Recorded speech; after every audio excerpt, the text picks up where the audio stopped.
Hey guys, welcome back to today's video. Today is Sunday, May 19th, 2024, and today we are going to be talking about the Minnesota GOP and their state convention most recently that has announced that they are endorsing Royce White, a Republican candidate for Senate in this upcoming election year against incumbent Democratic Senator Amy Klobuchar. Now, this move from the Minnesota GOP certainly strikes us as a surprise, given that Royce White was not the person that many people in Minnesota politics expected to be backed by the Republican Party.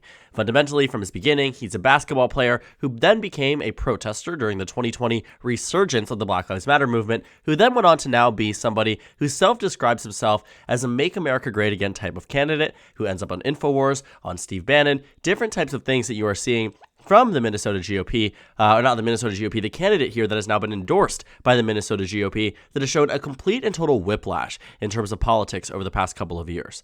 Now, the decision here that is made by the Minnesota State Convention is not a binding one. They have a nomination process that will take place around August. I believe August 13th is the date where Minnesota voters will have a chance in the primary to actually make a decision as to who they want to represent them in the U.S. Senate race. But fundamentally, an endorsement this big from the Minnesota State Convention is enough to solidify the deal, make sure that this race goes seamlessly for Royce White, and by the time the primary process actually comes around, that he has the endorsements, the name recognition, and the backing in order to win that primary. And so it's a very interesting case here too, winning 67% of the vote. It's an overwhelming majority for him in the Minnesota Senate race, but Minnesota hasn't always been this state that has been the forefront of national politics, Republican politics. It honestly has been a state that has been really difficult for Republicans to win in the past. When you take a look at past elections, Republicans have not been able to crack the state of Minnesota on the presidential level since 1972. It was the only state that didn't vote for Ronald Reagan in 1984, and so this time it's at a point where, it's going to be quite interesting to see whether or not Republicans can even come close to winning, not only on the presidential, but also on the Senate level. Now, to give you a bit more context as to who Royce White is running against, I already mentioned that he's running against incumbent Senator Amy Klobuchar, the Democratic senator from this state who was first elected back in 2006. But she doesn't have just, the electoral presence that she had from 2006. She has a very strong electoral history, a very strong track record that Democrats are looking to and saying, she is somebody who not only could win against somebody like Royce White, but could win against quite literally any Republican that would have nominated themselves to this ballot. And so it goes all the way back. 2006 was the first time she ever ran for Senate. I believe at the time she was a county attorney, but, pretty much universally backed by the Minnesota Democratic Party. And she won 58% of the vote in 2006. Now, if you know anything about 2006, you'll know that it was a Democratic wave year, a very strong year for Democrats. They flipped, control of the House. They flipped control nearly of the U.S. Senate, I believe, and it was a very good race for Democrats. In fact, no, I think they flipped both chambers. So it was a very, very strong electoral performance for Democrats in this midterm election. And so it is entirely expected that in Minnesota, a state that had voted for John Kerry in 2004, ended up voting for Obama in 2008, would elect Amy Klobuchar to the U.S. Senate. But it's that margin there that I would ask you to take a look at. A 21% margin in a race that arguably 2 years later was extremely competitive. And you can look at that in your own time, but it's a very interesting race. If you look at the 2008 Senate race in Minnesota, and it goes to show that Minnesota absolutely can be competitive, given the right Republican. In fact, in 2012, it did not narrow up, despite it not being a Democratic wave year. In 2012, Amy Klobuchar showed an even more impressive electoral performance, winning 65% of the vote across the state and winning every single county except for one. And so with a near clean sweep across the state, she cleared her Republican opponent by a 35-point margin. 21 points in 2006, 35 points in 2012. And keep in mind, Barack Obama was running alongside the same exact ballot as her, and I say that because he underperformed her, ended up winning by roughly 8 points across the state, and so there was absolutely an appetite for a competitive election, including in the Senate race, but not when Amy Klobuchar was on the ballot. Then came 2018. Nearly a reflective, exact performance from 2006. She defeated her Republican opponent by roughly 24 percentage points across the state. It was a landslide victory for Amy Klobuchar. Now she's up in 2024. And so some people have been speculating because Minnesota on the presidential level might actually be more competitive than people realize. New polls here show that Joe Biden leads Donald Trump in the state by 2.3% on average. The Minnesota Post says 3 points. Survey USA says 2 points. Emerson College says 2 points. And so a lot of people are speculating maybe with the presidential race narrowing up that it could translate to a down ballot narrowed race in the Senate race. But it would take everything working correctly on the Minnesota GOP side to have the right type of candidate, these significant amounts of money poured in by the Trump campaign, because it isn't going to happen from the NRSC. They know that Minnesota probably isn't going red on the Senate level, purple and probably isn't going red either on the presidential level. And so it would require a lot of investments from the Trump campaign to boost up his numbers. So the down ballot effect is, enough to bring Republicans closer to the finish line in the Senate race here. The numbers just simply don't show that. I think at a baseline, the Minnesota Senate race here was already going to go to Amy Klobuchar. In my Senate prediction, I've already said that it is a safe Democratic state. But that's not without the Republican Party consistently messing up in this state that arguably was, at one point, a battleground state. Although it is a state Republicans have been hoping to win over the past few years, in fact, past few decades, in 2016, Donald Trump only lost the state by 1.5%. And so Minnesota, in fact, in 2016, almost went to the Republican Party for the first time since 1972. And so that would have been a very significant change and one that would have marked a very significant shift in the Minnesota GOP. But it wasn't enough. They didn't win, and then in 2018, they got obliterated. In 2020, Donald Trump lost the state by actually more than the polls predicted. They said that Biden would win by 4. He won by 7.2. And so when you see that state, you see this as a battleground state that once was, not anymore. And so in order for it to narrow up, especially in a year like 2024, it would take significant amounts of energy, enthusiasm, money, and also the right candidate. And so now I feel much more affirmed in my consistent declaration that Minnesota is a safe Democratic state on the Senate level. There was certainly a point in time where I think the conversation could have been, is it possible for it to narrow down? And like any race on the U.S. Senate side, the answer in some cases, and in fact most cases, is true. For some of them, we would, sort of laugh at the idea that these states would be competitive. For instance, if you were to throw me into the state of, Alabama, besides 2017, it really isn't competitive. If you were to throw me into a state like Massachusetts, besides 2012, it really isn't competitive. But a lot of states do have these one-off races, and Minnesota could have had that in this election, especially given that it's a state that Joe Biden did win by more than the poll suggested, but still 7.2%. That's still a close race in the grand scheme of things. And yet, in this election, given the very strong Democratic incumbent, combined now with a choice that I will now define to you why I think is a very bad one, and why I think, and you can tell from the title of this video, I think Republicans are practically handing this Senate race to the Democratic Party. Not only were they at a disadvantage, popular Democratic incumbent with money, somebody who knows how to win out across the state, a state that Joe Biden won in 2020, that'll probably win in 2024, all of it combined with the fact now the Republicans have chosen someone at their state convention that is probably the least electable Republican that is across this ballot, but fuels that passion of the extremist portion of the party that has now taken over the Minnesota GOP. I mean, even today you can see on their Twitter pages, Instagram pages, their website, they are reflective of where the National Party is. But the problem is, clearly, the voters in Minnesota do not like where the National Party is. But the primary voters do. And the state convention voters do. And so they nominate candidates like their own who absolutely have a lot of baggage.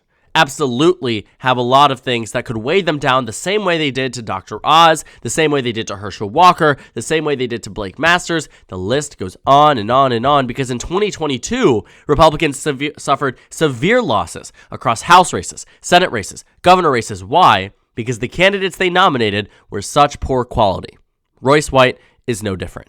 And so when you take a look too, a quick glance at his Wikipedia page, a lot of it has to do with his basketball career. But when you go down to that political career side, you start to see exactly where Democrats can take parts of this and use it in attack ads against Royce White. Whenever you're running against a powerful incumbent, I think it goes without saying, you need somebody with a clean slate. And Republicans had that option. On the Republican side, they could have chose someone like Joe Fraser, who's a banker, retired U.S. Navy commander, who is brand new for politics, has never run for anything before, has never been backed by anything politically speaking or backed anything politically speaking publicly, and so he was somebody new. And in fact, at some points in time, he was expected to be the frontrunner. In fact, the only polls ever done by Survey USA from February, April, and May were with Joe Fraser as the presumptive Republican nominee. And clearly he is not that now. And even though he is someone who stays out of, trouble, stays out of conspiracy theories, stays out of extremism in some ways, or at least maybe we just don't know enough about him that we would say that he has any of this baggage because we don't know who he is. The Minnesota voters don't know who he is, but that's actually a better point to be at than to be someone who at the default will have so many different things populate during the election campaign that will make you seem significantly worse than where you would start off at. Because some of the things that you've done or said in the past are going to resurface. Some of the things that you do and the way you advocate and the way you even launch your campaign. I mean, I kid you not, launching launched his campaign by, coupling in a conspiracy theory in his video announcement. And, we'll get to that in just a moment. My point here is that Republicans did have another option. It wasn't for a lack of trying, but a lot of people also just simply didn't want to run against somebody like Amy Klobuchar. A lot of these people who are, majority leaders in the Minnesota State Senate or former state senators or ran for governor in the past or state representative, yada, yada, yada. A lot of them, including U.S. representatives, have denied that this is an option that they want to take because they don't want to take this as an option because they know they're going to lose. With that being said, there's always merit in a political party nominating somebody strong who can narrow down this race, force national Democrats to focus on this race, just like they're doing in Maryland. You see that there, right? Republicans are nominating Larry Hogan, and he's not going to win. And we know he's not going to win. But it makes Democrats worried, and it makes Democrats fund money into a race like this one. With the Royce White victory from the Minnesota GOP, getting that endorsement from the state convention, we know this race no longer is in any regard going to be competitive. You can even see, too, in this statement that Amy Klobuchar's office said in response to the news of this endorsement, the senator continues to do her work for Minnesota. They do not care. They do not care because they know it doesn't matter. They know that even if the presidential level does in fact narrow up in Minnesota, Amy Klobuchar is easily going to demolish her Republican opponent because he has such significant baggage. For instance, when you take a look at his political career, taking away everything else, you can see here exactly why Democrats are happy in some ways and completely unresponsive to the fact that he has been chosen as the Minnesota GOP. I mean, not even, a pushback on him being endorsed, not even a statement, because in their eyes, this is a very, very unnecessary factor. It doesn't matter. It just isn't going to be part of their calculus here, besides the fact that they can care less about the race because it's going to be better news for Amy Klobuchar this coming November. Because you can see it here too. He was endorsed by Steve Bannon. He appeared on the radio show of Alex Jones. He talks about the church of the LGBTQ community. He talks about and describes himself as a far-right populist. And then you see here that he has embraced conspiracy theories ranging from the origins of the coronavirus to the integrity of the 2020 election to the satanic influences in the federal government. I mean, this is somebody who has a very, very vast political, statements, career in terms of statements, what he says, the controversial takes he makes. All of these different things here you see are summarized over the past 4 years. These are recent things because he has only been recently popularized in media on the right wing. He takes these statements and they might be good for a GOP primary electorate, but they are abysmal for a general election electorate. And so Royce White, when he gets to the general election against somebody as, electorally polished as Amy Klobuchar when it comes down to her election results, when it comes down to her past, when it comes down to how she has steamrolled every Republican opponent in this state for decades, might I add, from 2006 until now, nearly 20 years of serving in the U.S. Senate. She knows what she's doing in this upcoming election. And Royce White, quite frankly, does not. And so now that the Minnesota GOP has made this decision to back him, I have no doubt in my eyes that he's going to win this nomination. It's going to be a slam dunk this coming August for his race. But this coming November, he's going to lose. Slam dunk was not intended, by the way. But, looking at the Minnesota Senate race too, on the grand scheme of things, it was really never going to be that Senate race at all that anybody talked about. It wasn't even going to be within the realm of possibility when we talked about dark horse Senate races. We always have a dark horse Senate race that gets surprisingly close. Minnesota is not going to be that. It could be New Mexico. It could be Virginia. It could be Maine for all we know. I don't think it's going to be Minnesota.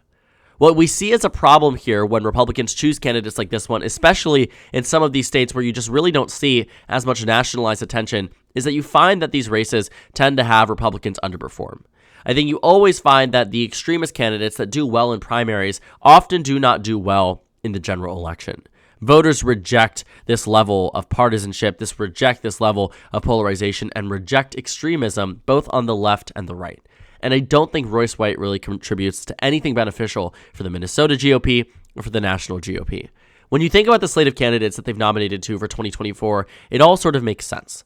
Royce White wouldn't be too surprising even if he was nominated in a state like Arizona or Pennsylvania, because Republicans have made poor decisions in primaries. Minnesota, statewide Republican parties have made poor choices in terms of who they nominate for Senate, gubernatorial, congressional races, and a lot of it does result in eventual electoral losses.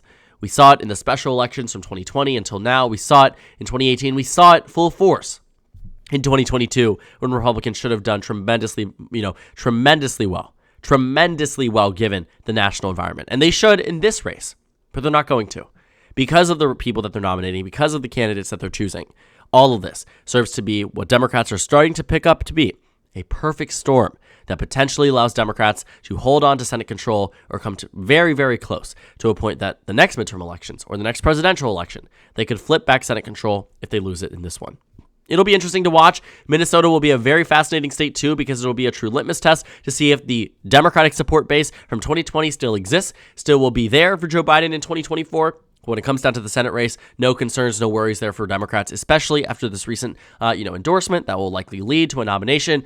Democrats are locked in on this U.S. Senate race, and Amy Klobuchar can enjoy 6 more years in the U.S. Senate. So thank you guys so much for watching this video. Make sure to comment down suggestions below. Subscribe on the left if you haven't already, and check out the Instagram and Twitter. At the bottom left of the screen, there's also a Discord server for you to go ahead and join. On the screen, there's a video you can watch and then a playlist for my 2024 election analysis videos in the Senate races. Again, thank you guys so much for watching, and I will see you all later today.